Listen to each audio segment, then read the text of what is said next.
हामी चाहिँ यता घुम्न आएको आज अनि अब के कस्तो छ हेरेर तपाईँहरूले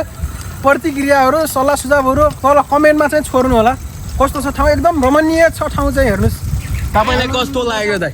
मलाई के लाग्नु भाइ अब यस्तो रमाइलो अब हरियाली वनजङ्गल देख्न पाउँदाखेरि अब आफ्नै स्वदेशको आफ्नै गाउँघरको अनुभूति लागिरहेको छ त्यो खुसी छु म आज मात्र होइन अब विगतका दिनदेखि आजसम्म 12 वर्ष भयो मलेसिया बसेको होइन अहिलेसम्म आउँदाखेरि एकदम खुसी लागेको छ क्या ल गाइजहरू सबैले अब फेसबुक पेजलाई फलो गरिदिनु होला लाइक कमेन्ट गरिदिनु होला अनि हाम्रो भिडियोहरूलाई सेयर पनि गरिदिनु होला तपाईँलाई के कस्तो लाग्छ आफ्नो प्रतिक्रिया दिनु होला होइन आफ्नो मनमा लागेको कुराहरू कमेन्टमा लेख्न पाउनुहुन्छ स्वतन्त्रता एकदम गणतन्त्रको समयमा होइन आफ्नो स्वतन्त्र राख्न पाउनुहुन्छ अनि अब हाम्रो चाहिँ यहाँ पाँडेको कटे देखाऊ पाँडे हाम्रो पाँडे चाहिँ यहाँ बस्छ नि जिग्री र पाँडे चाहिँ ल यस्तो छ रमाइलो उहाँ तल तक्ने बुढाहरू आउँदैछन् टोपी लगाएर यता हाम्रो दाइहरू नि आउँदै हुनुहुन्छ यहाँ मलेसियाको विगत यही हो यहाँ पुरै पाँडेको कटेज पारेको ल भाइ साइकलमा त ब्रेक रहेनछ अब के हामी त सुलेकै जाने है क्या खत्तम bye bye tata good bye गया अन्त्य हुँदैन हान्दै जाउँ न भिडियो गर्दै जाउँ ल यता दाइहरू नि आउनु हुन्छ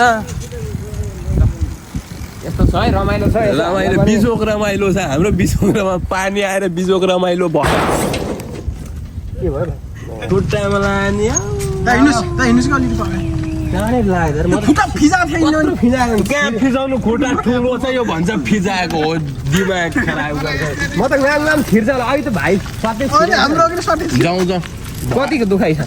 दुखाइ त टनै छ नि अब बालेन भएर चुप लाएर बसेको हो नि हत्तेरिका यार भाइ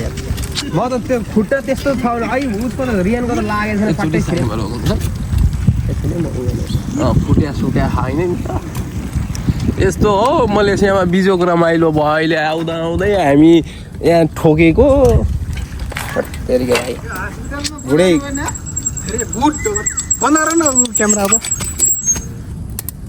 फेरि के भयो त भाइ भाइको चाहिँ यहाँ अब त्यहाँ गेटमा छिर्नुलाई खुट्टामा ठोकियो अलिक ठुलो भयो अरे बालेन साथ जस्तो यो टुटिएर आएर भयो होला हत्तेरिका भाइ गाह्रो परिगयो भने कस्तो हिँड्न सक्छ भाइ भाइ बालेन हो देश मनाउन हिँडेको हामी त्यही भएर अब बालेन हो देश मनाउन हिँडेको हामी त्यही भएर अब दुखेको त छैन नि भाइ अब ठिक भयो ठिक भयो ल ल ल ल ल ठिक छ ल